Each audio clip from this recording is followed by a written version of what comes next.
Hello, traders. FX Pip Collector here. Today is Tuesday, April 15th, and this is my analysis for the US dollar Swiss.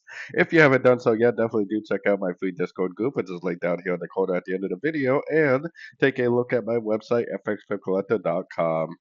So, anyways, yesterday was a pretty sideways day. We definitely have not been able to break structure to the upside yet, in my eyes. We broke it a little bit, but that is more of a rejection of structure. So, for me, the trend is definitely still down. If we go all the way up to the higher time frames, this is an extremely strong downtrend, and there's no higher low, there's no break of structure, there's no reason whatsoever to say that this trend is over. We got a couple, rejection candles going on down here, so maybe it will make a pullback. But even if it does make a pullback, I would not be surprised whatsoever if it kept on going down, because I am very bearish on this, especially all the way up to the weekly, monthly time frame. So going down to the 1 hour time frame, the question is are we going to make a pullback or not?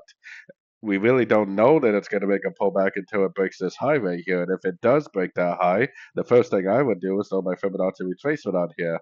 Now, we do have what I would consider almost a perfect 5 ways down. So I would think that there is a pretty good likelihood that it will go up and break structure. I personally am not recommending longs though, because you'll look at something like this on the 1 hour time frame and all the higher time frames are in a downtrend, and you look at the 1 hour and think that it's going to go up and break structure, but in reality, it just goes up a little bit and just shoots right back down.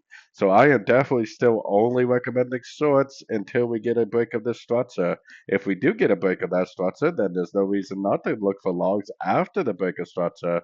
Just keep in mind that if it does push up, it very likely is only a correction to the last wave down.